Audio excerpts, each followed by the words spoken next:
Olá, meus queridos irmãos, minhas queridas irmãs, que a paz de Jesus, o nosso Mestre querido, possa envolver a todos nós, que possa nos guardar em seu amor, na sua paz e na sua felicidade. É uma alegria muito grande poder, através da transmissão do Centro Espírita Nosso Lar, mais uma vez, mesmo que pela internet, participar desta casa que amo muito, em que tenho corações tão queridos à sua frente, seus trabalhadores, tarefeiros.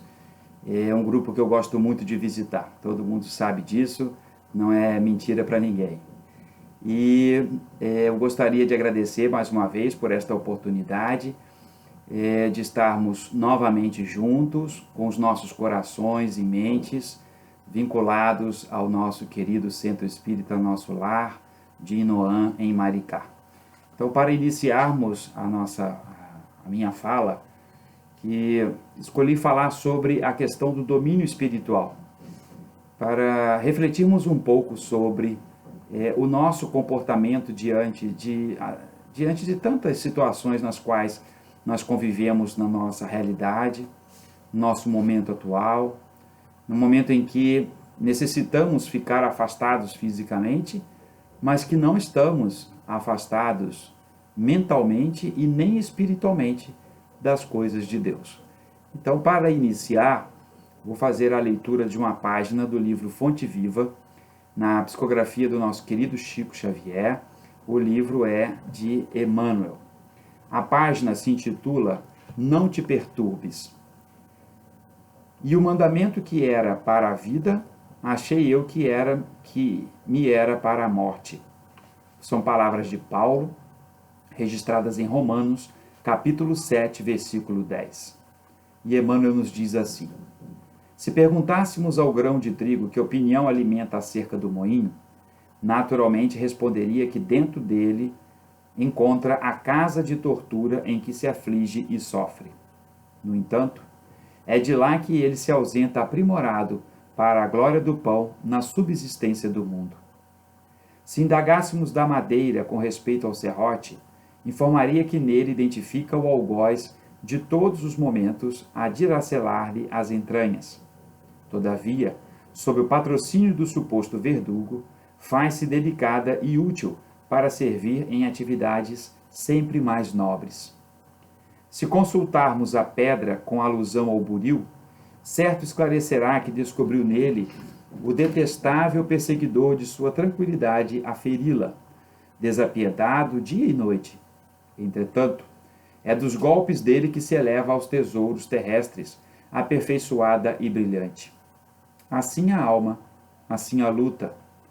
Peçamos o parecer do homem quanto à carne, e pronunciará talvez impropriedades mil. Ouçamo-lo sobre a dor e registraremos velhos disparates verbais. Solicitar-lhes-emos que se externe com referência à dificuldade, e derramará fel e pranto. Contudo, é imperioso reconhecer que do corpo disciplinado, do sofrimento purificador e do obstáculo asfixiante, o espírito ressurge sempre mais aformoseado, mais robusto e mais esclarecido para a imortalidade. Não te perturbes, pois, diante da luta e observa. O que te parece derrota, muita vez, é vitória. E o que te afigura em favor de tua morte é contribuição para o teu engrandecimento na vida eterna. Vamos orar, meus irmãos. Elevando os nossos pensamentos a Jesus, o nosso Mestre querido, rogamos a Ele, a este Mestre amoroso, que conosco estejam os benfeitores espirituais, responsáveis pelas reuniões públicas da nossa casa, nosso lar, pela alegria de estarmos reunidos através desta transmissão, que onde ela estiver, onde ela alcançar, leve também as bênçãos que necessita cada lar, cada coração, cada espírito alcançado por ela. Que o Senhor possa abençoar a todos os nossos irmãos e irmãs que se encontram aflitos nestes tempos de isolamento social. Possa rogar pelos nossos irmãos e irmãs, trabalhadores da saúde, incansáveis, que desde o início estão trabalhando firmemente para a recuperação de tantos. Que o Senhor possa abençoar a cada um de nós, abençoar esta nossa transmissão e nos conceder a sua paz. Que assim seja, graças a Deus. Bem, meus irmãos, como eu disse inicialmente, vamos conversar um pouco sobre a questão do domínio espiritual, que também é uma página, reflexões a respeito de uma página que está no livro Caminho, Verdade e Vida. E é uma coisa importante nós relatarmos, como eu disse, né, como Emmanuel nos fala nesta página lida, de que nem tudo que nos parece sofrimento ou dor, ou que nos traga alguma perturbação, de fato será para a nossa morte, como estava ali dizendo o nosso irmão Paulo. Para a nossa alma, tudo aquilo que vivemos, todos os sentimentos, né, de engrandecimento, de crescimento, de melhoramento, não necessariamente serão momentos de muita alegria e de muita vitória que nós vamos alcançá-los. Talvez somente por muitos desafios. O que não quer dizer que nós, enquanto espíritos, nascemos para sofrer. E isto é uma coisa muito importante que devemos sempre lembrar cotidianamente, de que nós não nascemos para sermos infelizes, nós não nascemos para sofrer, nós não nascemos para perseguirmos e nem sermos perseguidos. Nascemos para edificar, pode-se dizer assim, a criação, e através daquilo que é a missão enquanto espírito, trabalharmos pelo melhor de nós, primeiramente, para depois ajudarmos a humanidade. Gosto sempre de citar aquele exemplo, aquelas pessoas que já tiveram a oportunidade de andar em avião, vão se lembrar que naquele primeiro momento ali, nos preparativos para a decolagem, o comissariado sempre vai nos lembrar, para quem nunca viajou vai ser apresentado pela primeira vez, mas aqueles que já viajaram mais de uma vez já vão ver várias, repetidas vezes esse movimento, e uma recomendação que eles fazem a respeito da despressurização da cabine. Ou seja, se houver a quebra daquela atmosfera ali preservada dentro de um avião, que seria essa quebra dessa despressurização da cabine, automaticamente máscaras de oxigênio caem do teto, sobre as nossas cabeças, eles vão dizer assim, ali embaixo do bagageiro, vão cair ali as máscaras de oxigênio. E a recomendação é que se você estiver com uma pessoa com mais dificuldade do que você, ou se você estiver com uma criança, você deve primeiro colocar a máscara de oxigênio, depois auxiliar aquele que estiver com dificuldade ou a uma criança. Por que isto? Porque na minha vontade de querer ajudar o outro, mas se eu não tiver oxigênio suficiente, eu vou desmaiar junto com o outro. Então a recomendação é que eu coloque primeiro o oxigênio, assim oxigenando o cérebro, eu já sei o que estou fazendo, e assim eu posso agir de forma mais adequada. Nos parece que isso tem muito a ver com a nossa vida espiritual? Se nós não estamos devidamente oxigenados espiritualmente falando, como é que nós podemos socorrer o outro irmão que porventura também possa estar asfixiado pelos seus equívocos, pelos seus pensamentos? E quantas das vezes nós, nestes momentos, associamos essas nossas derrocadas, essas nossas faltas de oxigênio espiritual a algum mau espírito? E por que sempre a culpa seria dos obsessores? O quanto nós não somos também responsáveis por tudo aquilo que estamos vivendo em nossas existências? De fato, todos nós somos responsáveis pelo que fazemos, e vamos elegendo as nossas companhias espirituais e vamos deixando, via de regra, que aquelas que nós vamos prevalecer tomar conta da nossa existência. Então nós devemos tomar um cuidado muito grande quando nós falamos sobre domínio espiritual, para não acharmos que o domínio espiritual é uma marca, pode-se dizer assim, dos espíritos obsessores ou dos espíritos equivocados. Na verdade, os nossos pensamentos podem ser mal dominados, mas porque trouxemos na sua base, no seu cerne, maus sentimentos igualmente. Então, compete a cada um de nós neste processo de evolução espiritual no qual estamos envolvidos, nas necessidades da nossa caminhada evolutiva, de trabalharmos também para que este domínio espiritual em nossas vidas seja o domínio espiritual dos nossos anjos guardiães, dos nossos espíritos protetores, porque eles estão ao nosso lado. Mas resta saber se nós estamos também ao lado deles, se nós, através das nossas ações, nos colocamos, como posso dizer, produtivamente do lado deles. Porque a espiritualidade nos ajuda, a espiritualidade nos acompanha, nos guarda, nos protege. E, antes disso tudo, tem o nosso livre-arbítrio. Então, se o nosso livre-arbítrio está associado ao bem, à caridade, à fraternidade, naturalmente que nós teremos um apoio mais presencial desses companheiros. Eles estarão ali bem mais próximos de nós, não porque pela vontade deles, mas pelos nossos sentimentos. Os nossos sentimentos estarão, sem dúvida nenhuma, melhorando a nossa condição espiritual, fazendo com que eles estejam próximos de nós. E esta proximidade vai fazer com que possamos ouvir melhor os seus conselhos, estarmos um pouco mais antenados com as verdades que vêm do mais alto. Então, o nosso livre-arbítrio vai fazendo naturalmente a seleção das companhias espirituais nas quais nós teremos.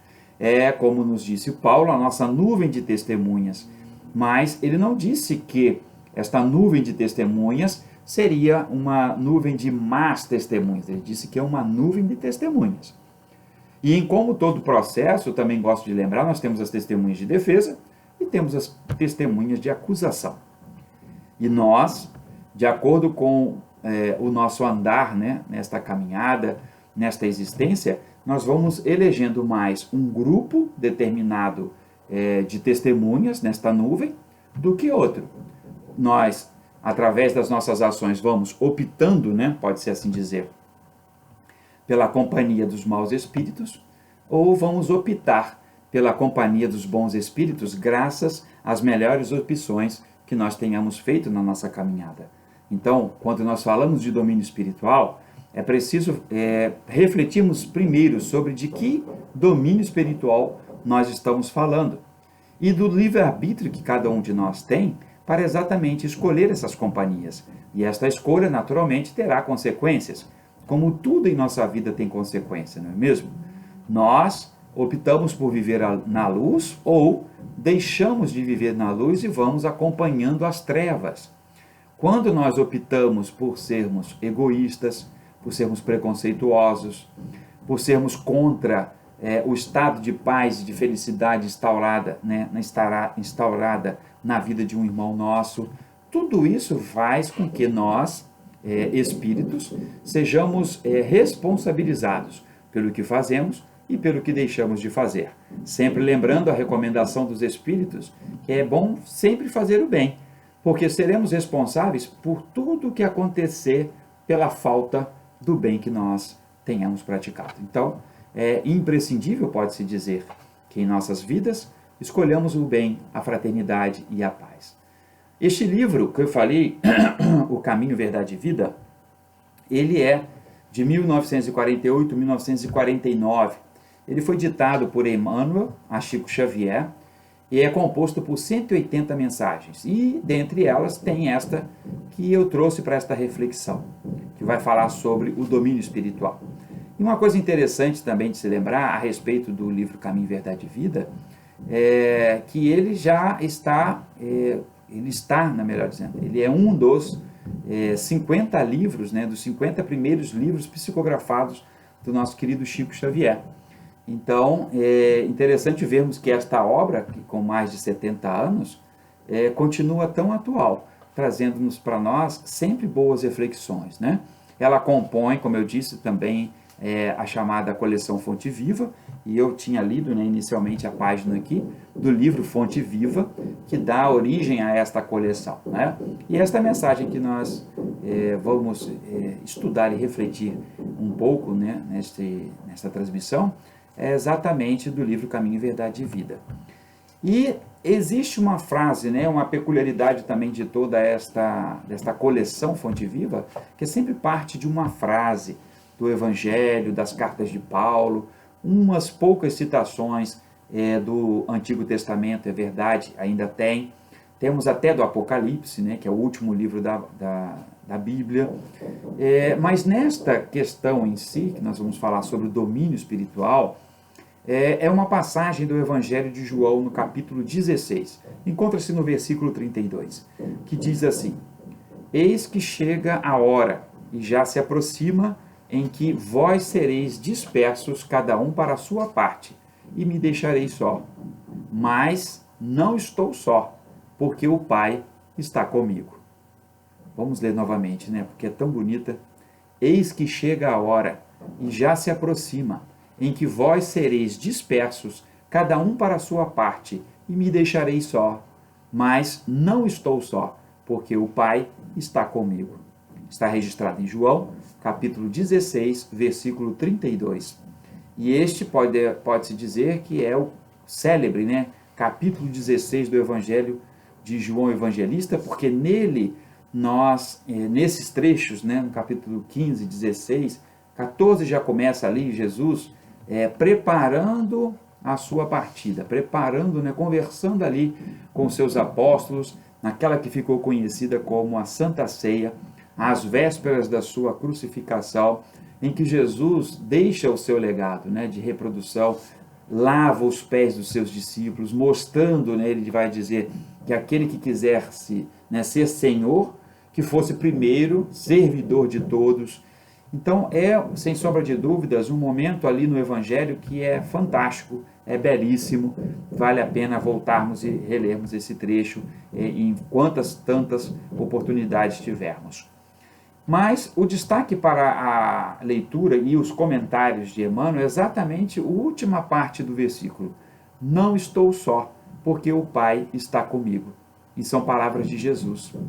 Deus, e aí a pergunta que não quer calar, né? Deus está conosco, e até onde nós estamos com Deus?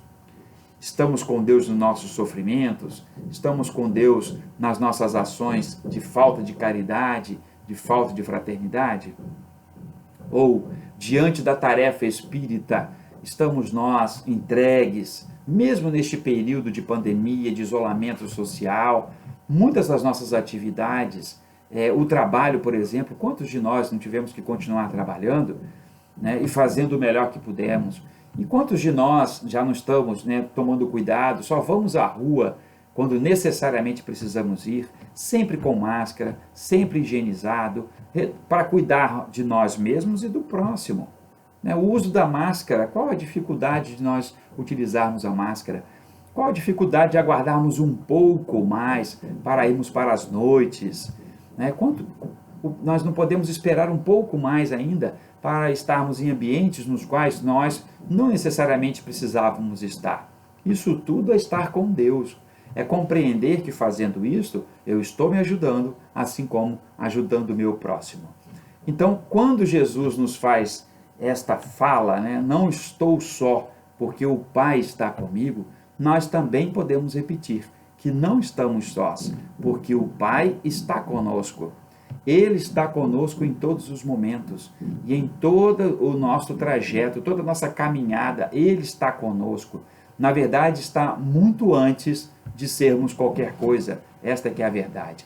Porque Deus é o antes e o depois de qualquer coisa e de tudo ao mesmo tempo.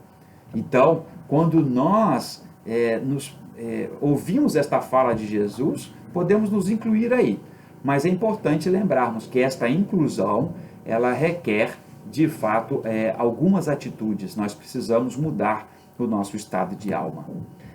E é sempre interessante lembrarmos, né, que onde está, né, o nosso coração, aí estará, né, o nosso espírito, né? Onde está os nossos sentimentos, os nossos melhores sentimentos, estará o nosso espírito, assim como no momento do pensamento. Onde vai o nosso pensamento, também vai o nosso espírito.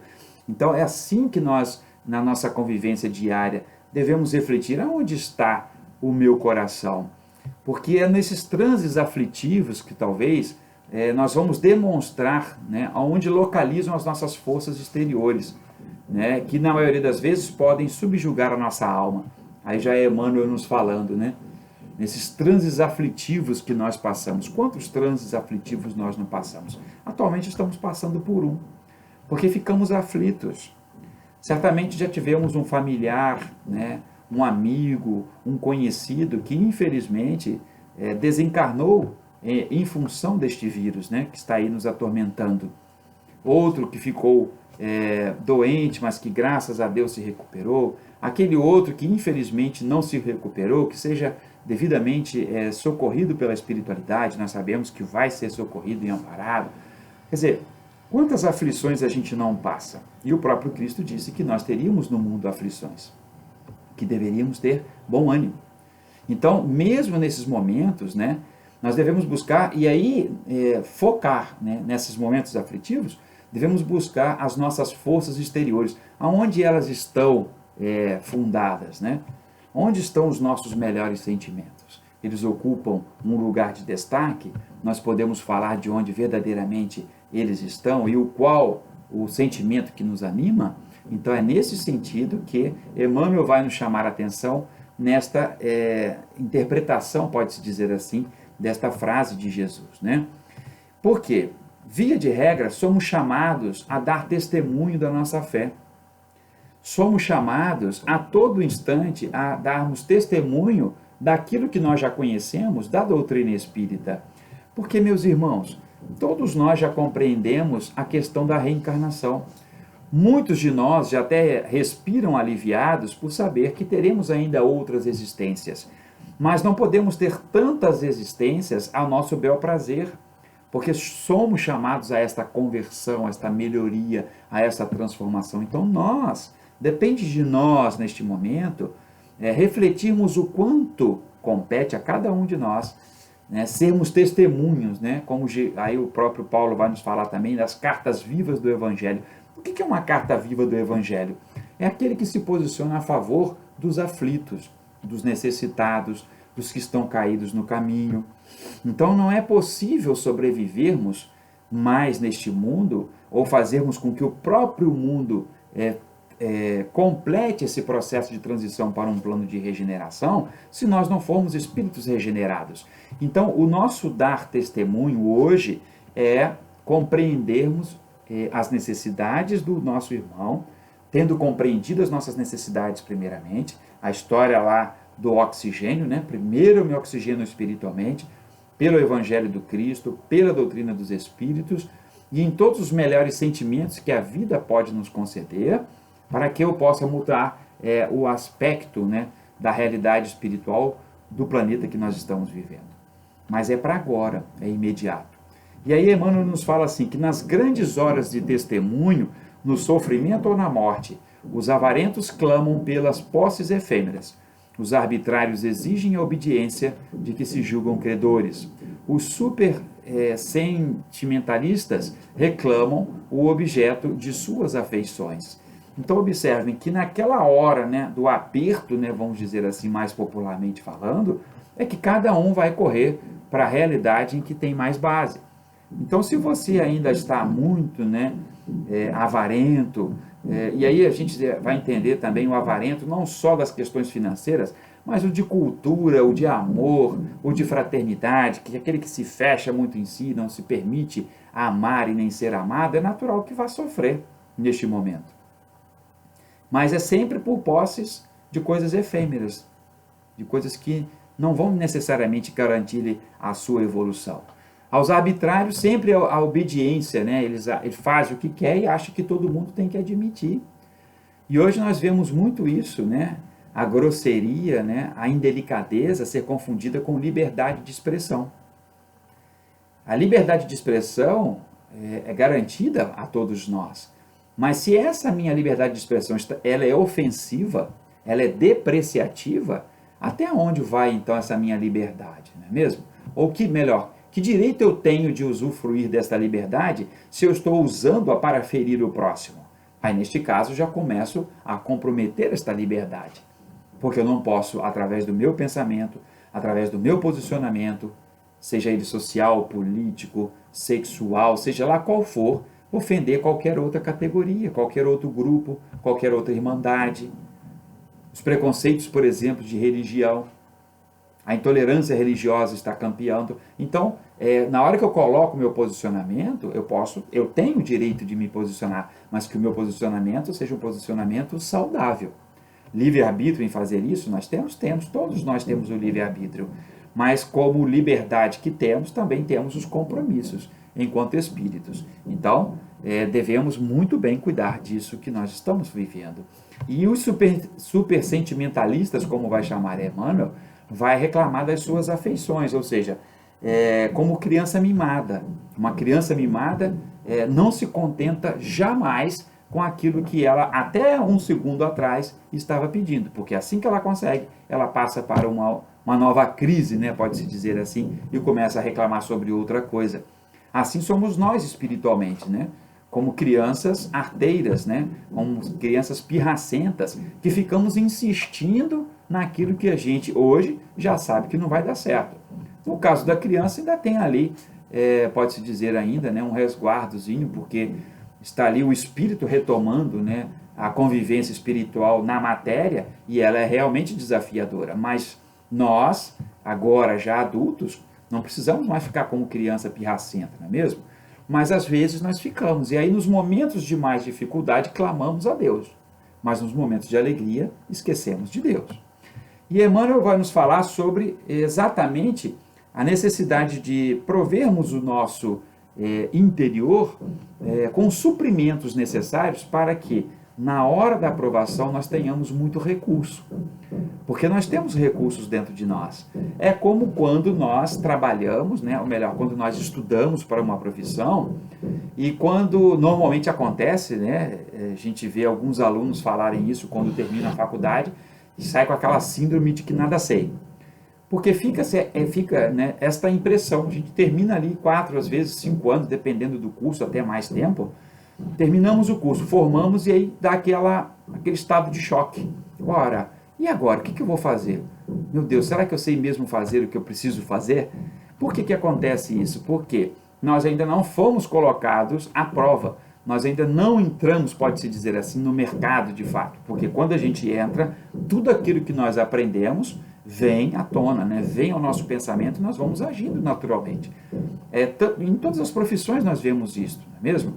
Vemos isso na medicina, vemos isso na engenharia, na contabilidade, na enfermagem, na psicologia. Sempre sentimos que nós não temos capacidade ao final de um curso, mas daqui a pouco, quando a gente começa a ver os quadros naturalmente, o nosso cérebro começa a fazer, né, as assimilações e aqueles processos todos mentais vão se formando e você vai resolvendo aquilo que está à sua frente.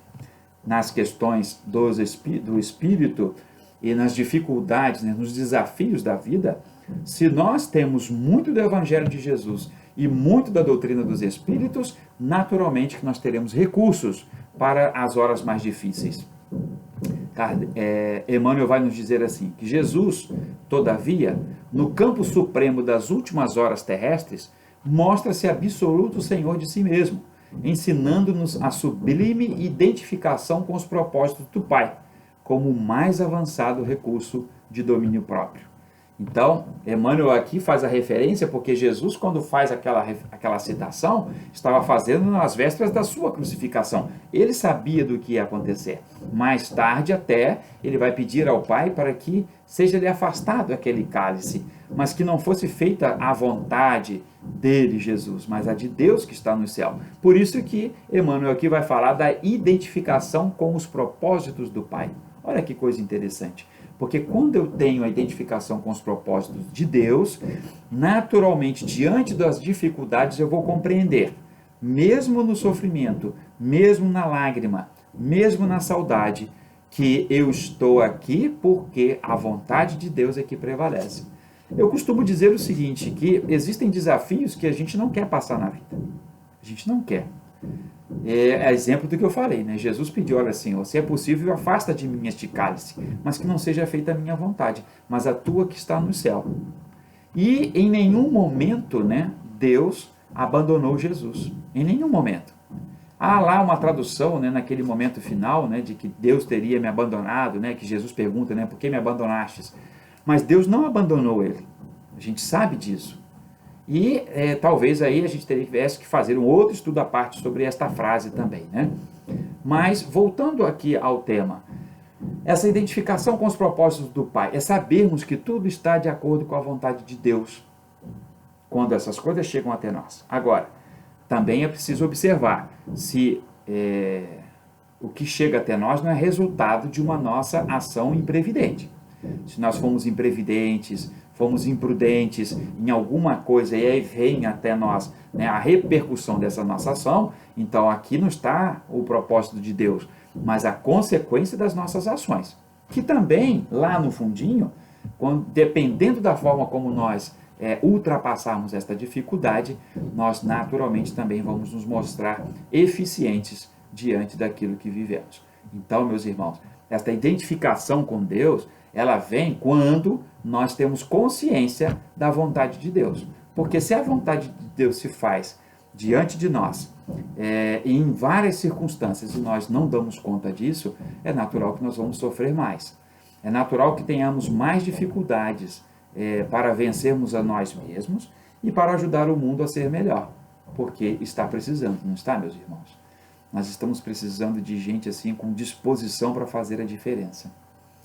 O nosso século passado foi um século que nós tivemos muitos exemplos assim extraordinários de seres humanos fantásticos, né?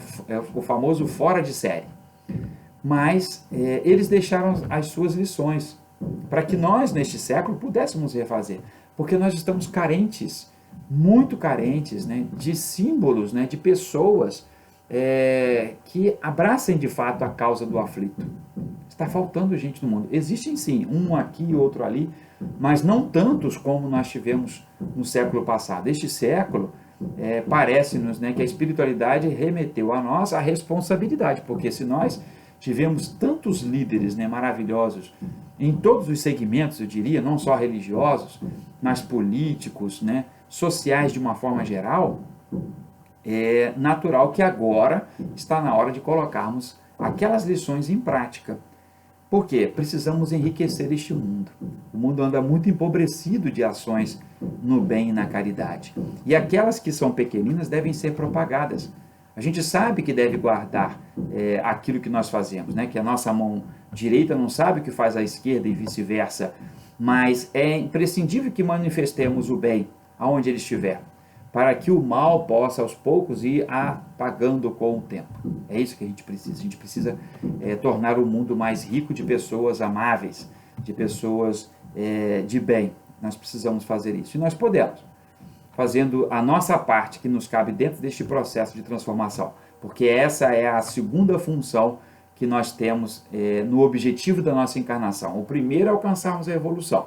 O segundo, questão 131 do Livro dos Espíritos, o segundo é sermos copartícipes com o Criador neste processo de transformação. E mais do que nunca, meus irmãos, nós estamos percebendo o quão importante, o quanto a música nos fala, né? Que 1 mais 1 é sempre mais que 2. Cabe a nós sermos esse mais um aí, a ingressarmos nas fieiras daqueles que querem o bem, a paz e a fraternidade, mesmo que seja nos nossos sentimentos. Tá? E aí Emmanuel segue nos falando da necessidade de vivermos no mundo a vida do Espírito. E muitos dos nossos irmãos de outras doutrinas, denominadas protestantes, né, as doutrinas evangélicas, eles vão nos falar sobre essa coisa da vida do Espírito, né, a vida do mundo. Mas nós não temos como sair da vida do mundo. Nós não temos como. Mas podemos deixar de ser do mundo, né, como os nossos irmãos falam. O deixar de ser do mundo é deixar de ser pessoas que estão aí vivendo, né, a vida a Deus dará, pode-se dizer assim. Né? Faz o que quer, e todo mundo pode fazer, essa que é a verdade. A gente não está aqui para condenar absolutamente ninguém. Aquele que quiser viver assim, viverá. Mas tenha consciência, né, da responsabilidade sobre todos os seus atos. Não adianta a gente ficar falando, e o fulano faz isso, o fulano faz aquilo, aí nós somos pior do que o fulano. Porque o fulano, às vezes, não tem nem a responsabilidade de saber o que ele está fazendo. Nós já sabemos que falar mal do outro é um equívoco gravíssimo, né? Sim, e ficamos atraindo para nós maus sentimentos. Então, viver no mundo a vida do Espírito, este é o propósito de todos nós. Nós não viemos, como eu disse, para cá para sofrer. Não viemos aqui para pagar os nossos pecados, viemos aqui para ajustar aquilo que não foi feito corretamente no passado. Precisamos evoluir espiritualmente e para isso nós contamos com a colaboração uns dos outros. Então a nossa vida de relação é uma vida muito importante. Que falta que não nos faz hoje estarmos, né, nesta manhã nos abraçando, por exemplo, lá no nosso querido nosso lar. E depois, mesmo com esse calorão que está fazendo, tomarmos aquele caldo maravilhoso lá no muro da alimentação.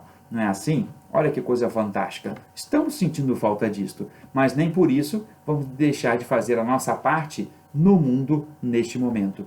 E aí, Emmanuel nos fala assim: ligado naturalmente às mais diversas forças, no dia do Calvário não se prendeu a nenhuma delas. Aqui Emmanuel falando de Jesus, que tinha todos os sentimentos, todos os motivos para simplesmente estar ali revoltado, triste, né? Fora negado pelos seus discípulos, fora entregue por um deles. Então, olha quantos sentimentos Jesus poderia ter naquele momento. No entanto, o que ele faz? Segue firme. Mais adiante, Emmanuel vai nos dizer: atendia ao governo humano lealmente, mas Pilatos não atemoriza, ou seja, não tem medo daquela realidade ali. Respeitava a lei de Moisés, entretanto, Caifás não impressiona. Não impressiona. Por quê? Para ele, tudo estava no apoio necessário àquela passagem dele pela terra. Amava enternecidamente os discípulos, contudo, as razões afetivas não lhe dominam o coração. Porque também ele poderia ter, como eu disse, né, se entristecer pelo comportamento deles. Mas só que ele sabia, ele conhecia cada um daqueles corações. E às vezes também nos caímos, né, ali na contradição de falarmos mal de Judas, que no seu entendimento, né, no entendimento dele, ele estava fazendo certo. E quantas das vezes também que nós cometemos ações equivocadas, achando que estava fazendo o melhor para nós e para toda a humanidade? Não é mesmo? Então, Jesus naquele momento, mesmo que com os melhores sentimentos, né, ou melhor, mesmo tendo uma relação de sentimentos muito próxima com seus discípulos, ele não se ofende, não se fere naquele instante. Por quê? Porque ele tem um pensamento mais elevado. Ele passava pela dificuldade ali de vencer, né, pode-se dizer assim, as dificuldades materiais, as dificuldades espirituais não lhe perturbavam. Porque ele sabia que após a crucificação a sua vida espiritual seguiria. E seguiu de forma esplendorosa, né? Pode-se assim dizer. Jesus poderia pedir uma moratória, e aí é uma coisa interessante, né? Porque Jesus ali, segundo a narrativa, 33 anos, né? Tão jovem, embora a gente saiba que a contagem, né, de juventude, né, idade e idoso para a época era um pouco diferente, mas Jesus, pode-se dizer, estava ali no ápice, né, no auge da idade, né, 33 anos apenas, numa vida pública recém-iniciada, tantas pregações, tantos convertidos, tantas pessoas, né, tantos sofridos, né, estavam ali socorridos por ele, se transformaram, né, em grandes propagadores do Evangelho. Ele não poderia dizer assim: não, Senhor, por favor, me deixa ficar mais um pouco, eu tenho tanta coisa para fazer. Jesus poderia pedir uma moratória?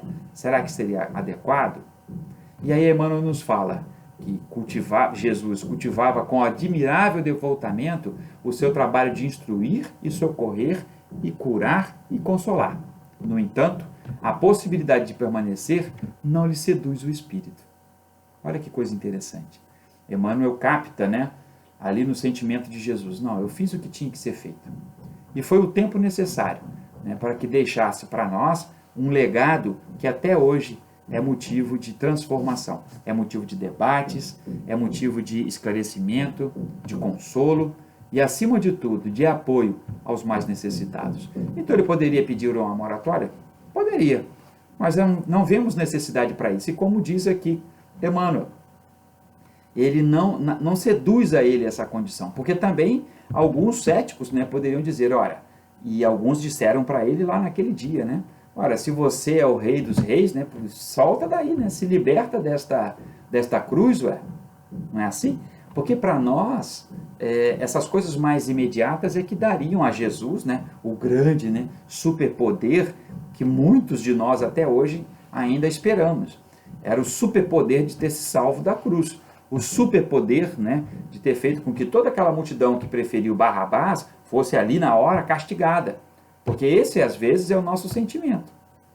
Ah, mas por que Jesus, né, naquela hora ali, não, mas Barrabás, né, Jesus argumentou alguma coisa? Não. Ao ser perguntado se ele era rei, ele disse que sim, mas que não era daqui no seu reino.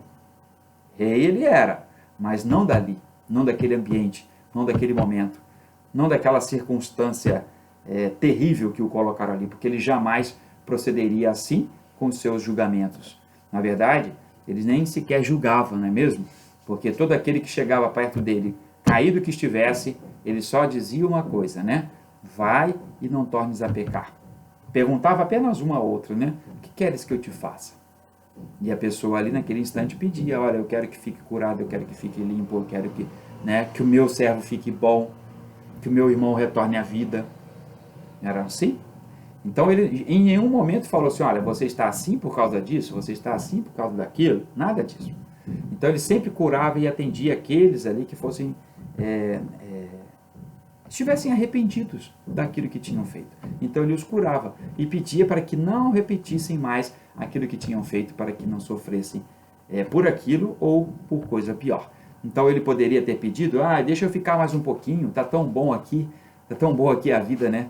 Aqui nesta terra, deixa eu curar mais um bocado de gente. Poderia ter feito, porque até a justificativa seria boa, não é verdade? Agora, não era mais necessário, porque o tempo que estava ali e tudo que havia passado e vivido, e que nós tivemos acesso a uma pequena parte, que é o que está narrado nos evangelhos, era o suficiente para que o mundo já se transformasse. Na verdade, meus caros, é importante sempre lembrarmos que desde Moisés, quando recebeu lá os 10 mandamentos, se os 10 mandamentos já tivessem sido seguidos desde aquela época, provavelmente Jesus não precisaria ter vindo à Terra e a doutrina espírita não precisaria ter também revelado aí mais uma vez esse entendimento espiritual. Porque se lá atrás tivéssemos iniciado o processo de acompanhamento daqueles 10 mandamentos, que não são muito, hein? São 10, nós já teríamos alcançado um grau de evolução bem diferenciado. Mas ainda estamos patinando durante toda a história, né? Durante toda a história. E aí a gente lembra daquele mandamento, né? Não matarás. E quantas pessoas nós temos visto aí matando tantas outras, mesmo que indiretamente. Porque às vezes salta aos nossos olhos aquela violência que gera o sangue nas ruas, não é mesmo? O estampido das armas. Essas coisas nos chocam e chocam profundamente. Mas há também um outro grupo de pessoas que estão morrendo pela má vontade de outros, ou pela má intenção de outros. E aí eu acho que é bem pior, porque aqueles que deveriam cuidar, né, de uma grande maioria, estão tomando decisões, infelizmente, prejudiciais. Então não deixam de matar. E aí nós não conseguimos sequer, né, um dos mandamentos aí a gente não consegue sair dele, né, o não matarás. Quantas vezes também matamos o nosso irmão pelo nosso preconceito, pela nossa ignorância? Quantos desses não acontecem, não é mesmo? Então, se desde aquela época até hoje, né, a gente já tivesse vivenciado aqueles 10 mandamentos, Jesus poderia ter vindo, mas viria num mundo totalmente diferente. Essa aqui é a realidade, né? E aí Emmanuel também vai chamar-nos a atenção, e também refletindo sobre o posicionamento de Jesus, sobre o que a gente fala muito sobre a consciência cósmica e a ciência de tudo, porque Jesus sabia de tudo que estava acontecendo, conhece todos os corações, de todos aqueles que estavam próximos ou distantes dele. Então é sempre muito importante que todos nós lembremos disso, desse estado de consciência cósmica. Porque quando nós temos essa consciência cósmica, meus irmãos, nós verdadeiramente nos vemos e nos entendemos como irmãos. Porque sem essa vivência, sem esse entendimento, nós não vamos evoluir espiritualmente, pode ter certeza disso. A nossa evolução depende desse estado de consciência, de saber que quando acontece, né, um acidente como aconteceu no Líbano, nós também somos atingidos, nós também somos alcançados pelo sofrimento daqueles irmãos, porque ali foi aquele problema pelo qual eles passaram, nos afeta também. Então, se nós não podemos estar lá para voluntariamente auxiliá-los, espiritualmente nós podemos estar, através dos nossos pensamentos, por conta dessa consciência cósmica, né, de que não é só o planeta Terra, mas todo o conjunto do universo respira em consonância com Deus. Então é preciso lembrarmos disso frequentemente em nossas vidas. Termos ciência de todas as coisas. E Jesus demonstrou isso. E Emmanuel vai nos dizer que o ato de Judas não lhe arranca maldições. A ingratidão dos beneficiados não lhe provoca desespero. O pranto das mulheres de Jerusalém não lhe entibia o ânimo firme. O sarcasmo da multidão não lhe quebra o silêncio. A cruz não lhe altera a serenidade. Suspenso no madeiro, roga desculpas para a ignorância do povo. E aqui realmente cabe-nos uma grande reflexão. Quem de nós, depois de ter sido escorraçado, ter feito uma via crucis terrível, carregando um madeiro odioso nas costas, tendo sido aliviado ali num pequeno trecho pelo Simão, Cirineu, e que foi obrigado, pode-se dizer assim, pelo poder estabelecido, a carregar um tanto de tempo aquela cruz, aquele travessão, pode-se dizer assim.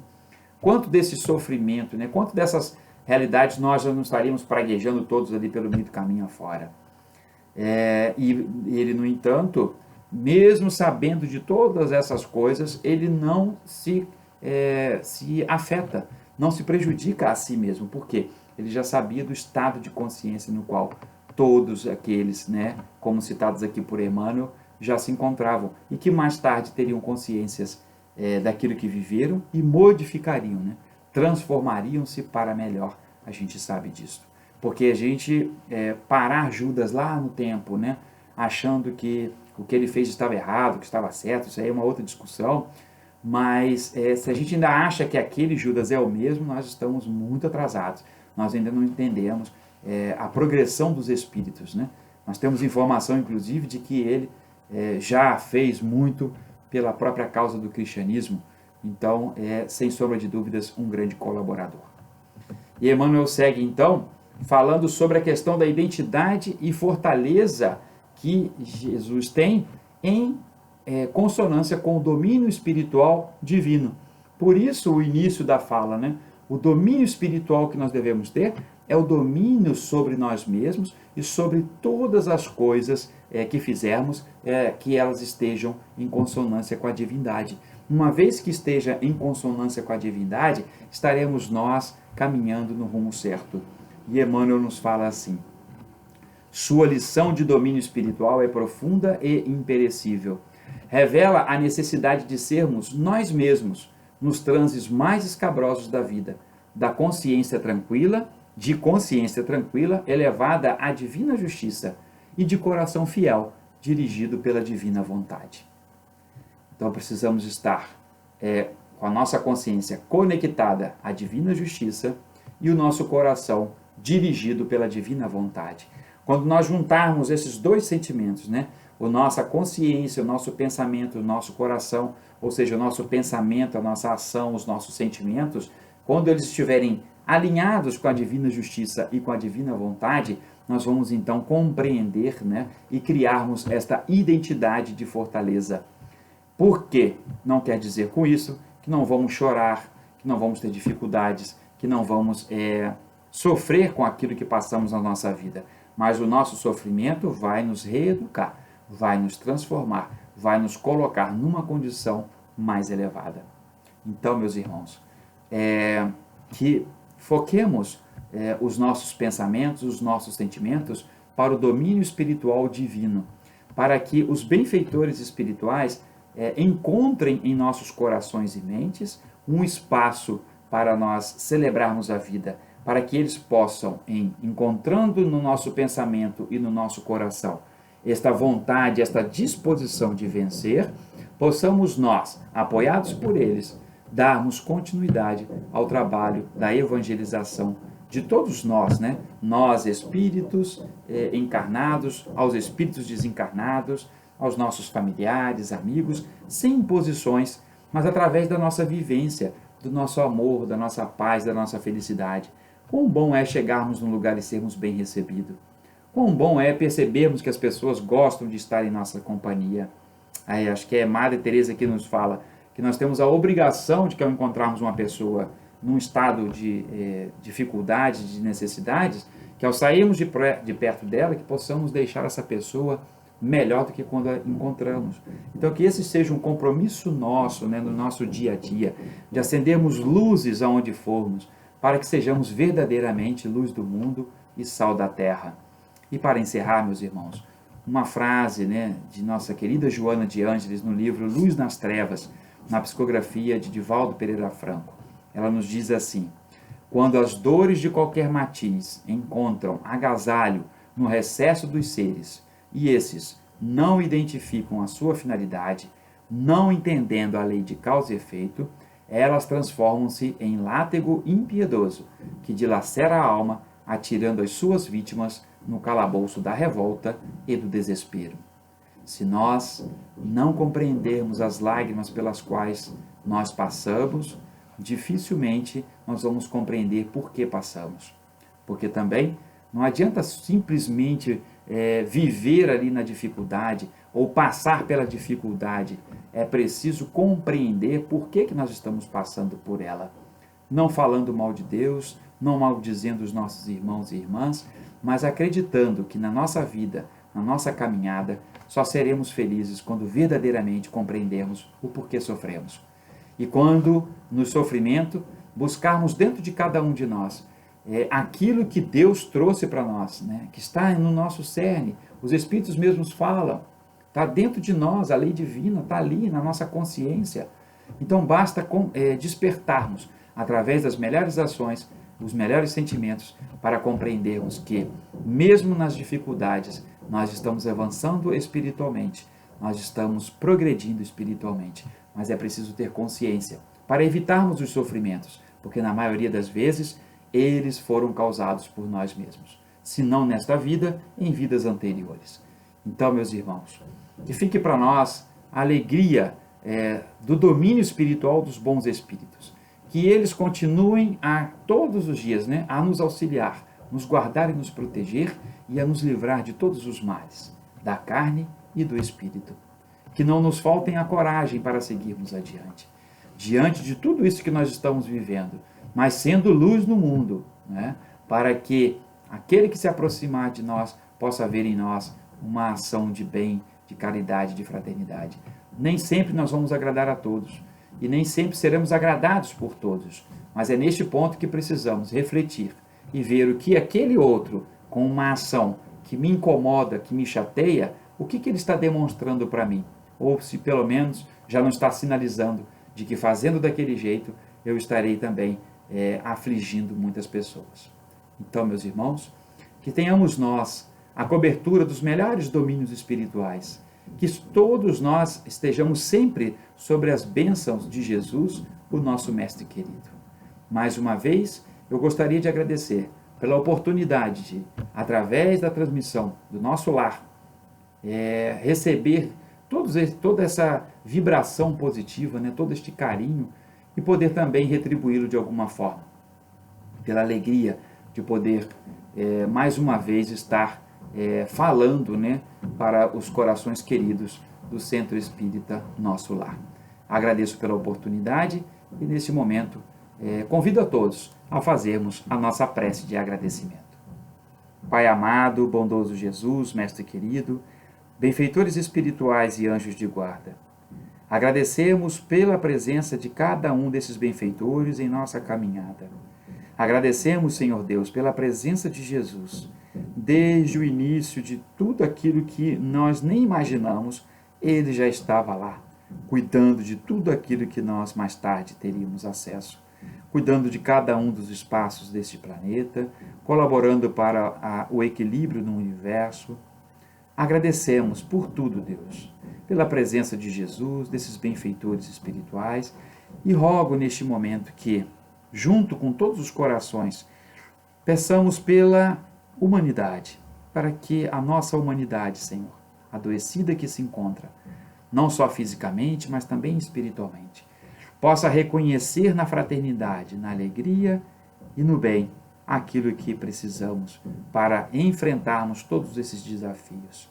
Que a humanidade inteira, Senhor, tenha empatia por todos os nossos irmãos e irmãs necessitados.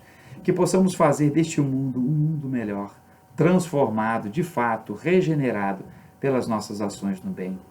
Fica conosco, mestre querido e amigo de caminhada. Fica conosco, nos apoie, nos ampare, nos guarde e nos proteja para todo o sempre, e que assim seja.